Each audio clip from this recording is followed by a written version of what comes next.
Okay, let's go. Okay, so this week we got inflation in halacha. A lot of people are asking me, what does inflation have to do with halacha? So let's find out. Okay, so let's just start off simple. What does inflation actually mean? So there's really two components to inflation. Inflation is the general price of goods going up. Things are more expensive. The other component of inflation is the buying power of currency, of money, is going down. The question is, what is the primary factor? What is the primary thing going on with inflation? Are the goods getting more expensive? Or is the buying power of the currency going down? Now, what's the difference? So the difference, let's just start off in simple svara. Before we open up any Gemaras, Chazal, etc. Simple svara. If I borrow from you $100 that used to be able to purchase 100 loaves of bread, and now I pay you back a year later, and now $100 could only buy back 90 loaves of bread.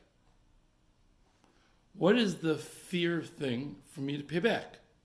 Is it fear for me to pay you back the same $100, but now can only buy 90 loaves of bread? Or should I have to pay you back, let's just call it, this isn't exact math, but $110 to be able to buy you those 100 loaves of bread value that I borrowed? So simply speaking, what should it be based on? What it should be based on is what actually happened. And let me explain.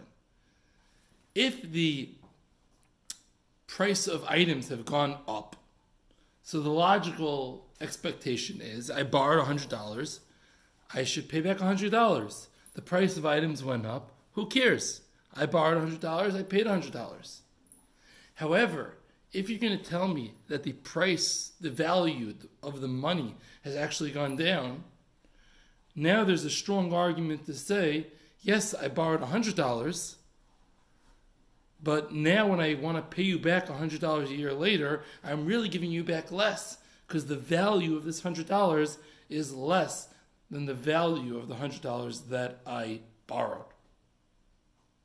So before we open up Chazal, I think we're going to say, we want to look at the case of inflation and find out what's going on. What caused the inflation? And maybe that will give us a greater insight into how we should go. So if, for example, inflation is caused by a increase in pricing of the goods, which would be, for example, supply chain issues, it creates scarcity, and based on the rules of supply and demand, that's going to raise the prices. Or a war in Ukraine, which clogs up some of the fuel exports, and that causes the price of goods to go up. Or people don't work for a year during COVID, and therefore there's the factories produce less, scarcity of product, and that causes prices to go up. So that would seemingly be the prices are going up, and that would be a cause of inflation. However, if there's also on the other side, you have another thing causing inflation. You have governments printing trillions of dollars to pay for things that they can't afford. They're handing out money. They don't have the money to hand out the money. So they'll just print money to create that money. And printing money like that and creating money like that is actually devaluing the currency. So the question in today's world, what is going on? Which one of those two things are going on? Is it that the prices are going up of the items? Or is it that the value and buying power of the currency is going down? And the answer is both.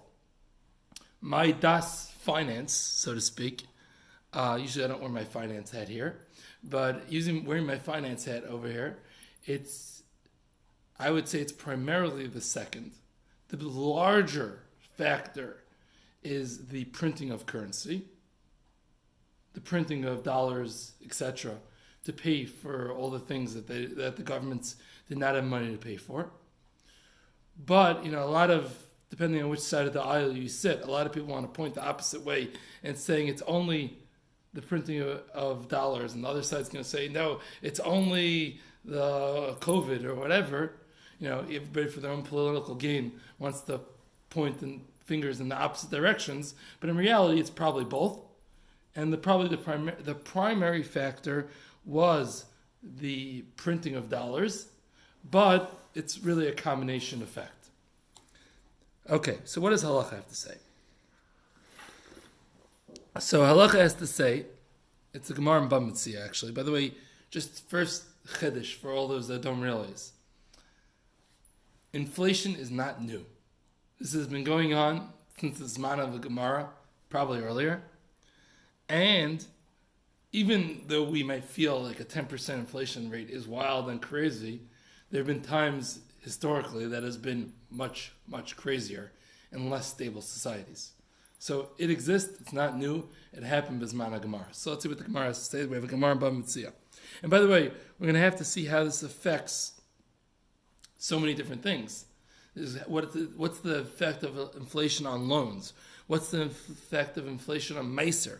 What's the effect of inflation by Hezek? Or, if you didn't pay right away. What's the effect on a salary? We agreed to pay a certain salary. Does that get changed for inflation? So let's see. Services. So, actually, before I do the sugya in Bava Metzia, I'm going to actually discuss about Meiser, because the Gemara in Bava Metzia is really going on loans. So I'm going to discuss Meiser first. So, what do you guys think? I bought a house 30 years ago in Brooklyn for $100,000, or any other firm neighborhood for that matter, for $100,000 30 years ago. I sold it today for $1 million. So, and now I take the money, I'm going to, move into a little apartment in Century Village in Florida, or I'm going to pay rent somewhere. I'm going to move with my kids. Let's keep it as simple as possible. I'm moving in with my kids. So I bought this house for $100,000 30 years ago, sold it today for $1 million. Now I'm moving into my kid's house in Lakewood. Now, how much Meiser do I owe on that gain? So what would you say? Seemingly it's a simple equation. You paid $100,000, you sold it for $1 million. That's a profit of $900,000. You owe $90,000 Meiser. Simple. Well, not so simple. Rav Moshe Feinstein says, wait a second, that's not fair. Because the $100,000 that you invested 30 years ago, in today's dollars, is a lot more than $100,000. It's around $300,000 and change. We're just going to use the round number. It's $300,000. $100,000 of 30 years ago, in today's dollar, is $300,000. So you didn't really invest $100,000 in today's dollars. You invested $300,000 in today's dollars. And since you invested $300,000 and then you sold it for $1 million, your net profit was only $700,000.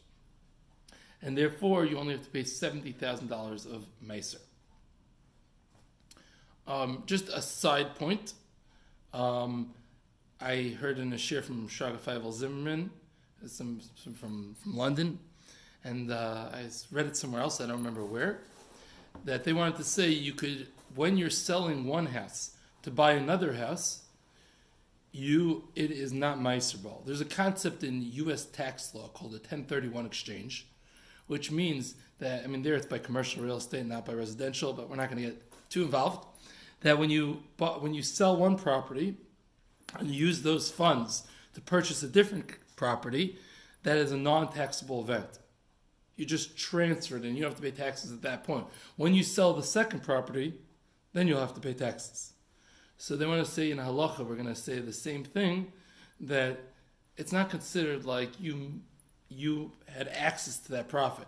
Since you sold your house in Flatbush and bought a house in Lakewood with that same money, you didn't actualize that profit, and therefore... If you bought a house. I'm saying if you bought a house. If you move in with the kids. If you move in with the kids, then you have to pay, then you're going to have to pay Meiser for that. But if you went and I'm going to keep it as simple as could be. You sold $1 million house and you bought a new $1 million house, so you haven't run into a miserable event because you haven't realized that gain. It's unrealized gain. So if we stay in the U.S. tax code, and according to this poskim, you say it as well in Meiser. But that was just a side point. Back to our case. So according to Moshe, that's a $70,000 gain. He wrote that in. Somebody wrote the tshuva to him. That was the answer. Now, how far does Moshe work? Presumably, in Svara, and I saw people writing this, l'chayra, the same thing would apply. If last year I bought XYZ Corp stock, I bought $100,000 worth of stock, and over the last year we had roughly 10%, a 10% inflation rate, roughly. So the $100,000, now it's worth $110,000. I sell the stock. I have a realized gain of $10,000. According to Rav Moshe, l'chayra, there's no taxes due. There's no meiser due. No, there is taxes due, actually. But according to Rav Moshe, there's no meiser due because it's true that you invested 100 and you take out 110,000 and you have a paper gain of $10,000. But Dr. Moshe, I mean, he didn't say it by stocks, but I'm just using his wording from the house. You pay meiser on revach. What's revach? Revach is gain. The place that you are better today than you were yesterday, than you were at the time you invested. When you have $110,000 in 2022, you are no better than in December 2022. You're no better than having $100,000 in December 2021. You're in no better a position because from a standpoint of buying power, you're the same. And therefore, there's no revach. You didn't gain anything. You didn't get yourself to a better position, and you don't owe meiser. The pella is, if this is true by stocks and elsewhere, I don't understand why there isn't like 100 tshuvas on this topic. Moshe only wrote one tshuva about buying and selling a house. I'm saying I don't understand how there weren't 50 tshuvas written to Moshe on this. And in general, I tried to look around and find there's not even so much written on this topic. But the couple bits and pieces that I found, people would want to extend the Reb Moshe to stocks as well. But once again, I didn't see so much written on it. I was pretty, it's hard to find, but I was pretty surprised because this is a huge nafka mina in what you have to pay meiser on in general. It's tremendous. But I did not see much written on it. But the little bit that I did find all claimed that to extend the Reb Moshe. And in Svara, there's no reason to be mechalek between the house and the stocks. Or very, very little reason to be mechalek. I shouldn't say no reason, but very little reason to be mechalek. And therefore, seemingly, when you have that gain, you won't be meiserable because meiser is on revach. That you got yourself a better position, not that you have a paper gain. Okay. That's for meiser. How about a loan? As we started off, I borrowed $100, which could buy 100 loaves of bread, and now it's time to pay back. And now $100 only buys 90 loaves of bread. Do I pay you back $100 because I borrowed $100? Or do I pay you back, pardon the math, $110? 100 because that now buys you 100 loaves of bread. As I said, not exactly math. The math isn't exact. So, there's a Gemara in Bava Metzia that says we do not view currency as going up and down in value. We view currency as being stable. So it's almost always going to be difficult to judge what's moving, and I assume it's often going to be a variety of factors. Therefore, in Halacha, we're going to, in borrowing and repaying, we're going to view money as being the constant. And therefore, you are not mechayev, you're not chayev to pay back $110. You're only chayev to pay back $100. What if you want to pay the $110 and you say, listen, this guy did a taiva for me. He lent me $100. Now I'm paying him back the $100 and it has less buying power. It's not fair. It's not nice. I want to be a mensch. Could you decide that you want to pay back the $110? Answer is? Thing, ribis issues? Yeah, the answer is no. You wouldn't be allowed to. It'd be ribis. It would be ribis d'Rabbanan. It's not ketutza. It wasn't set from the get-go, so it would only be d'Rabbanan. But it would be ribis. Because if in halacha we view currency as being stable and we don't start cheshboning all the causes of inflation. So therefore, you borrowed 100, you pay back 110. That's ribis. Could you pay him back $100 and give him a present? What's that? No, you can't. In the halachos of ribis, you can't just, it's a present. No, you can't do a present. Sorry, Charlie, doesn't work. You have good intentions, but not all good intentions lead to Gan Eden, if you know what I mean. So, what else? So, could you tie a loan? I am tying this loan to the CPI, the Consumer Price Index, which judges inflation. Meaning, from the get-go, we are tying the loan to this index, and therefore, however, if the index goes 10%, then I'll pay you back the extra 10%. So we say no. Yeah, that would actually be ribis deraisa, because it's ribis ketutza. It's set up with ribis. You might be able to, with fancy contract work, so to speak, turn this into a business transaction, a iska, and set up the loan in such a way. Which that would be a little debatable. We'll leave that maybe for a share on Halachos Ribis. The question is there any realistic risk of deflation? Meaning, inflation, 99% of the time the prices go up. If you would say that the prices could go up, the prices could go down, that's a real business venture, so to speak. If it only goes one way, then it's pretty ribis dick. So we'll leave that for a share for ribis, but I didn't look around on this because it wasn't the focus of today. The question is there enough of a risk of deflation if you set it up as an iska in a way, then to consider that a real business transaction, or let's face it, we all know the direction of inflation. I'm not sure. My hunch is it's a problem. Okay, now, what about when the government changes the weight of a currency? There was a mitzias that the government would actually change the weight of the coins. More gold, more silver, more copper, whatever it was into the coins, and thereby changing the value. But it retained the same name. It was a shekel, now it's a shekel, but it weighs more. So in such a scenario where the government goes and changes the actual weight of the coin, based on another Gemara in Bava Metzia, you're not going to pay back the $100 that you borrowed, the 100 shekel that you borrowed. Now you're going to pay back today's value, whatever the number amount, you have to pay back the same value as you did when you borrowed, when the actual weight of the coin was changed by the government, even though the shame of the coin might be the same.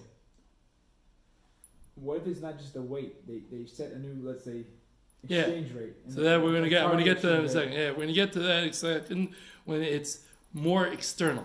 Right now, this example it's more of an olden day example where there was an internal weight change into the coin. What we're going to discuss in a second, paper money, etc. Now, that's true by weighted coins that hold their weight completely in the value, and the government went and changed the actual weight of the coin. Now, what if the government kept the currency with its weight, but it just devalued the coins. Meaning we're talking about where there's some value in the coins. The value that's in these coins is not equal to the currency value, meaning that it's not an exact pure market value. How many ounces of silver is the value of the coin. There is value in the coins, but they went and they devalued what it is going to be worth. So this is not a new shayla, and it's a big machlekes. So the Chuvas Rashba, the Rosh, the Machna Ephraim, and the Chavas Das, and the Chacham Shloima say it has no effect. If they devalued it, I don't care. You borrowed $100, you pay back $100, or ruble, or whatever else you want to call those coins. You borrowed 100, you pay back 100. I don't care if the government devalued. Whereas on the other side, the Meiri, the Rivash, the Knesset Gedolah, say that now you would pay back based on today's value. I don't care what the amount of that coin was.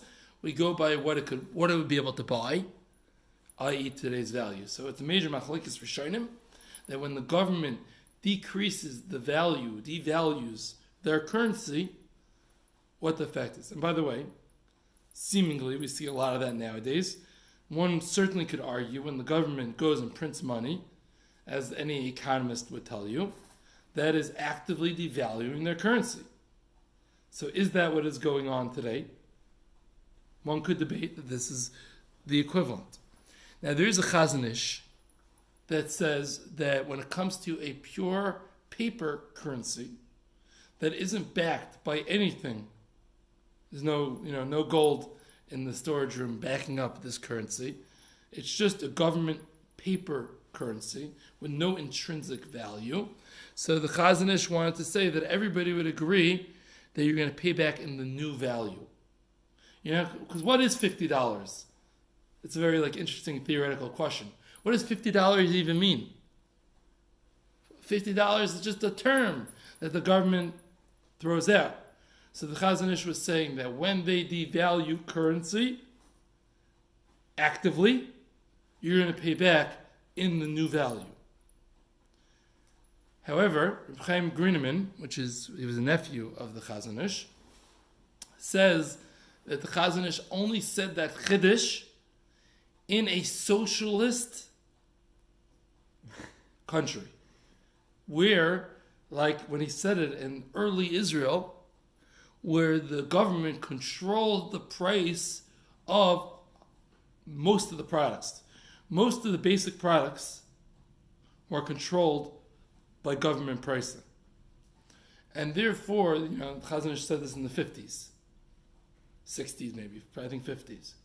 So during that time, the government had such a control over what the price value of items are. When they go and devalue the currency, then they really have changed the game, so to speak, and therefore that applies that you have to pay back the new value.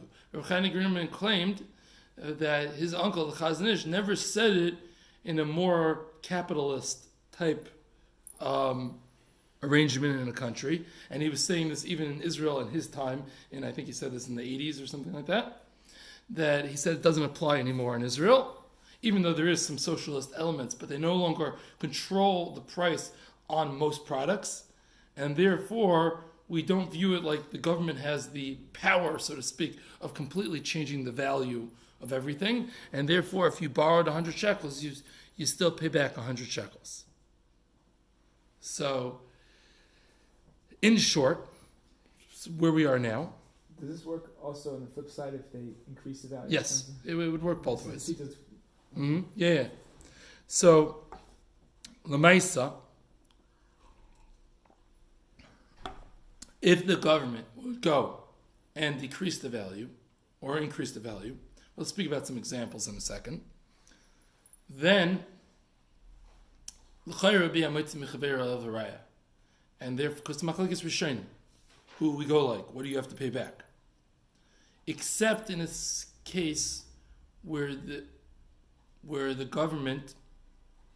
The question is, I want to just get into a case in a second that I'm going to discuss, but it becomes very difficult because there's certain cases where it is completely obvious that we're beyond free market pricing, and it's purely the government finagling with the cause. And I'm just going to bring up this Chuvas Marsham, and then I'm going to discuss an example. The Chuvas Marsham says that when the Gemara says we assume that the fluctuation was based on the value of product and currency remains stable, that is only when you know when you're in Suffolk as to what moved. But if you know for a fact that the product was stable and the currency is what fluctuated, then you pay back today's current value. You don't pay back the $100 that you borrowed. I want to talk, for example, 2008. By the way, this Chivas Marsham is a Das Yachid. It wasn't really accepted. So the real idea is, b'pashtus, you have a right to say, I want to pay back the currency and not the value. Now, I think this is all very nice. This is me talking. I could swallow this very easily when we're talking about a 10% price reduction or a 10% price increase, one way or the other. What about Venezuela? Starting January 1st, 2008, in Venezuela, they had major inflation to that point. Not as major as they had afterwards, but to that point. And it's ridiculous when you want to buy you want to buy a loaf of bread and it costs you 130,000 puros, whatever. What are the things called? I forgot what their currency is called. Bolivars. So you want to buy a loaf of bread and it costs 150,000 bolivars. It's like, it gets very complicated, right? So in 2008, they dropped for every $1,000 that you had, 1,000 bolivars you had, it became one. So they dropped, there was an exchange. So everything went from costing a loaf of bread, 250,000 bolivars, went down to 250 bolivars for that loaf of bread or that milk carton. Because it was just ridiculous already where the inflation had gone. So the question is, if you borrowed from somebody a month before, a year before, 250,000 bolivars, and now you have to pay it back. It used to be something that could buy you, I don't know, it was like $1,000. A nice little. Now you could buy a BMW with it. And now you could buy, a house, a beautiful house with that money. You're gonna have to pay back the greater amount. So that seems to be, that just seems like it doesn't exist. That seems like it's too crazy to assume that you're going to have to pay back that value. L'chayra, that would fit into what I said previously when they changed the weight of the coin. We would have to, I think, Misvar would have to consider that, fit that into that gather, because this is clearly not realistic inflation. 1,000% jump in over the course of a day. So it's 1,000 times actually. It's more than 1,000%. It's actually 100,000% in that. So it's pretty crazy. Now the problem is what happened after that in Venezuela. I was very curious to know what the poskim, whoever they are in Venezuela, actually said it goes on. I don't know what happened, but they had spiraling hyperinflation, and they had to the 1,000,000% inflation. So the numbers that you have from 3 years ago, things cost 1,000,000 times as much as it cost 3 years earlier. So if I lent you, 100,000 bolivar, whatever they're called, and now you're going to pay me back. Well, there used to be something that could, buy a car, and now I could buy a bag of milk. It just doesn't seem fair. But this wasn't a direct government issuance. 2008, I hear the halachic argument to fit it in to the case of the government changes the weight of the currency, because that was a government move. This has not been a government move. In fact, the government's trying to stop the inflation. They're just not capable of stopping the inflation because they messed up too bad in a lot of their policies. But at this point, I really wonder what the poskim say. I couldn't figure. I tried to Google it. I couldn't find anything. But it sounds like a real problem. Because if I owed the money, I would say, what do you want? The Gemara says that the price stays current. So the currency is current. So the currency is current. So I only have to pay you back 1,000 of these guys, 100,000 of these guys, whatever it is. So when I borrowed it to buy my car. And now I'm going to pay you back, and you can enjoy your milk. From a halachic standpoint, I don't see where you're going to argue with that argument. The problem is that that's certainly not fair. So I don't have the answer to that. I would love to, but I really don't see how I would argue with the guy who borrowed the money and wants to pay back the money, because it seems to the halacha seems to be on his side. Okay, now,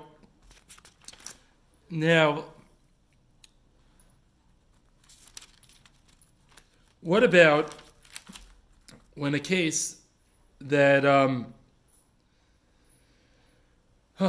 now what about by loans? Actually, let's jump to this. Damages.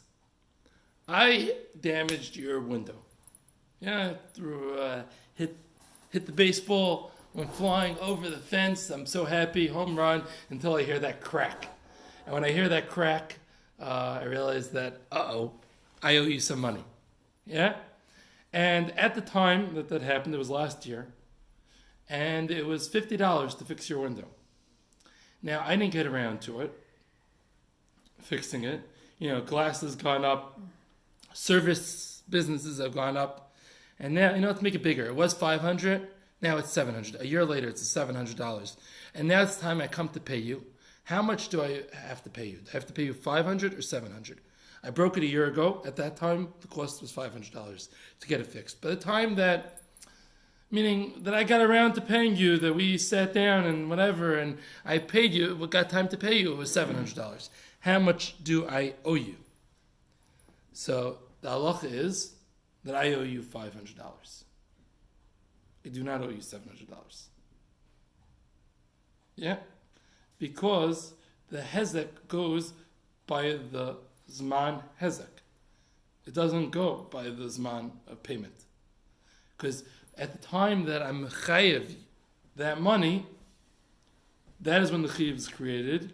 And then it is, I'm not going to say it's the same exact thing as a loan, but it's similar to a loan. And now I already owe you $50. If I owe you $500, if I owe you $500, who cares that it costs more money now to fix? You'll get $500. Salaries. We agreed. I'm going to pay you $100,000 a year. Yeah, you're my employee, and you're going to be working for me as, accountant, and you're earning $100,000 a year. That was last year that we reached that agreement. You come back to me this year, and we signed a 5-year deal. You're going to get $100,000 a year. You come back to me now, and you say, this is not fair. I signed up for $100,000. Now, $100,000 I used to be able to live on. You saw what the prices are on kosher food these days? How do you expect me to live on $100,000? This is ridiculous. I used to be able to support myself with $100,000. Now I can't. There's been food inflation in the Jewish world like crazy. How are you going to tell me that I can live on this $100,000? I want $100,000. I want $110,000. Sorry if I said that wrong. I want $110,000. Boss, please pay me $110,000 or I want out of this contract. Am I allowed to demand that? So the answer is no. Why is the answer no? The answer is no because inflation is not an absolute, unforeseen, totally unexpected scenario to happen. Inflation is something that happens from time to time. It may not happen every year or two. I mean, it happens to drop 1%, 2%. But major inflation, there's cycles, it happens. And you had the opportunity, and when you were setting up your agreement, of your employment agreement, that you're going to ask for, I want my salary to be tied to inflation. There are contracts that tie salary to the consumer price index. And yes, it's $100,000, but tied to the inflation, it will go up. You didn't come with that arrangement, even though it's usually in more major corporations, a little bit less common in smaller mom and pop little firms or whatever, but it exists. And if you didn't choose to go with it, sorry, you lose. You only get that $100,000. You don't get more.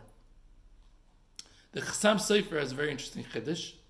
He says that, but when it comes to a mefarshim al tzibur, meaning somebody that the tzibur supports, the classic example being a rav, right?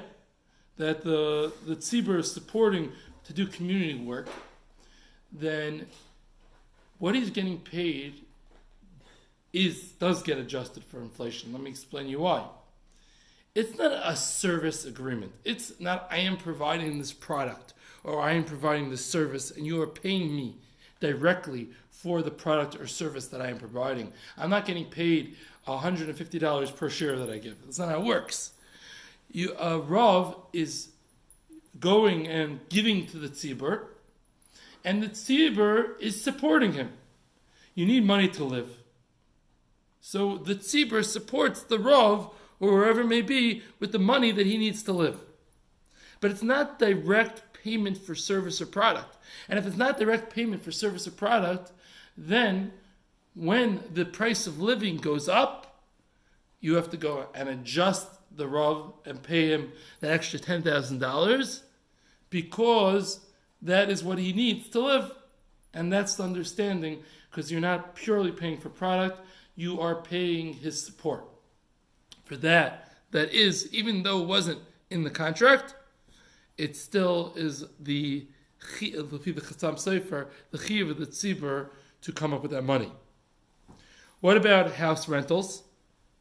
At the time that we made this lease, we signed a 5-year lease.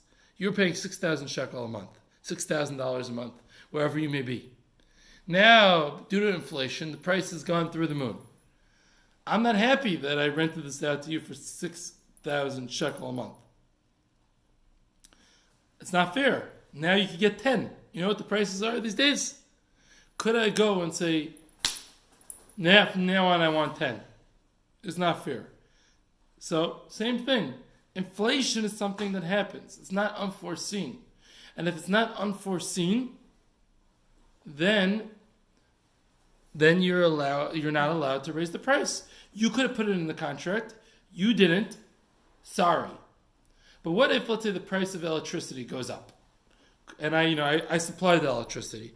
Could I raise the cost of his rental because I supply electricity and the cost of electricity has gone up? So that depends. If it's a normal price increase, like I think I just read in Israel, they're going to be increasing the cost of electricity by like 12% or something like that. It's a big number, but it's within reason. Then I am not entitled to raise the rental cost. Once again, we're all talking about within contract. New contract, I could do whatever I want with a new contract. But within contract, I cannot raise them because there's a 12% increase in the cost of electricity. But if there's something abnormal, the cost of electricity doubles. So the cost of oil doubles, and the cost of my heating bills that I'm paying for his heating, and that doubles, something out of the ordinary, not normally expected. For that, the place can say I'm allowed to raise the price even mid-contract. I don't know if it works with Israeli law, American law. I don't know how that works, but the place can say I'd be allowed to increase that pricing because it is something that is abnormal and unexpected. Now, what if I want to pay more? Yeah, go through all these cases. The salary, I want to pay him more. Or the rental, I'm in this house. I want to pay more. I know his expenses have gone up. I know there's been inflation. I want to pay more. So obviously on any future payments, future salaries, future month's rent, obviously I could decide that the one who's chayav to pay, could obviously decide he wants to pay more. But let's say like this. Let's give an example. I'm a business owner, and for whatever reason, there was some cash flow issues. I haven't paid my employees for the last year. And I owe them money. Right? I owe my employee $100,000. And now it's already a year later since I owed him the money. And now I feel bad giving him $100,000 because it was my fault. I was supposed to pay $100,000. I think I would like to pay him $110,000. How does that work? Could I pay him $110,000? Am I chayav to pay him $110,000? How does that work?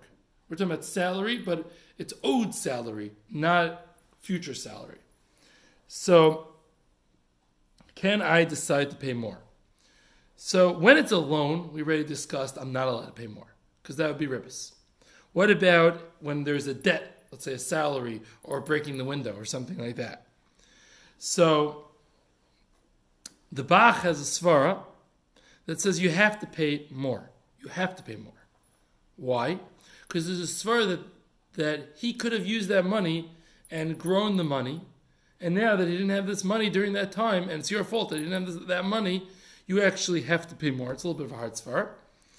But the Beis Yosef and the Shach say you don't have a chiyuv to pay more. Now, why does the Bach say you have to pay more?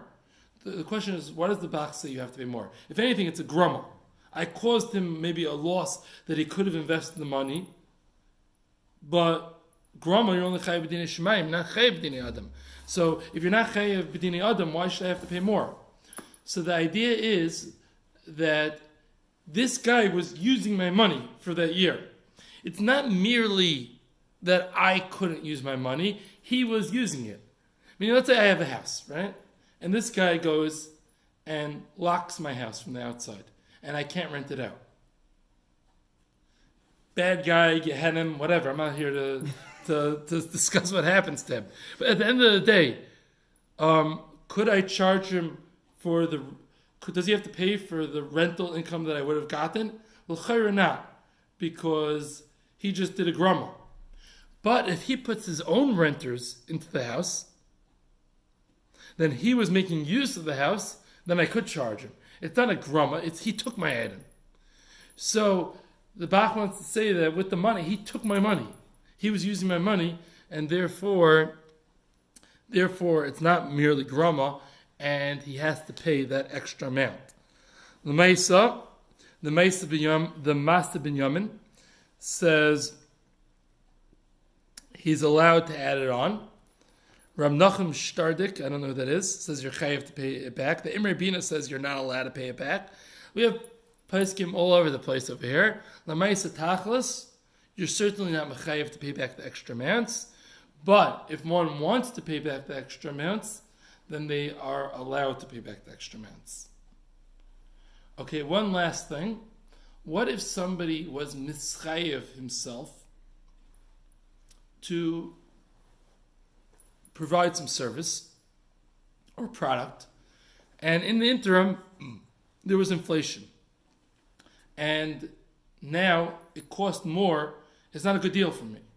This caterer is this caterer is so good that if you want to get him, you have to book a year and a half in advance if you want to catch him on an open day to do your son's bar mitzvah. So a year and a half ago, I booked him for my son's bar mitzvah. Not real. I'm making bar mitzvah in a couple weeks, but this isn't really the case. So a year and a half ago, I booked him for my son's bar mitzvah, and he charged for the Shabbos meals 150 shekel a head. Now, the cost of food has gone up tremendously. The cost of disposable plasticware has gone up tremendously. And now, his new price is 230 shekel a person. But at the time we agreed at 150. Is he allowed to back out? Can the caterer say, no, listen, this doesn't make sense for me anymore. If you want me to do this, it doesn't make sense anymore. It only makes sense for me to do this for 150, for 230. It doesn't make sense for me to do this for 150. Could the caterer say that? Things have changed. Based on inflation and based on, he was mischayev himself to do this service or this product of giving the meals. And now, in the interim, there's been a tremendous change in his costs in providing that service. What's being mechayev him? We signed the contract. We signed the contract. We signed. Let's say we signed the official contract. It's too late. Too late. So the rule is, as we said before, if it's something that could have been somewhat foreseen, or somewhat expected, or a realistic possibility, then he's chayav. If it's something that is unforeseen, meaning it's something that there's no way that we could have expected this to happen. It's like, this is wild. It's wild that this happened. Nobody would ever expected this. So then he has a right to say, listen, this is like a mekach tos. I didn't sign up for this under these unexpected circumstances. What's the reality on the floor today, December 2022? I would argue, personally, this is flipping my finance hat for a second. There have been people screaming about the red flags since the government started printing major amounts of money, already to over 2 years ago. There have been people screaming the red flags that this is going to cause tremendous inflation. So therefore, I am slightly noita that this can't be called an absolute unforeseen occurrence. I'm not saying that you necessarily had to have predicted it's going to come, but anybody with a decent amount of financial knowledge had to, I think personally, had to understand this to be an expected possibility. And based on that, there should have been a clause in whatever contract. This is assuming there isn't major inflation. If there's major inflation, I have the right to adjust the contract. And that wasn't included in the contract, I would say you don't have the right. Maybe you could argue, one little nukuda, in Israel, the price of disposable plasticware has doubled.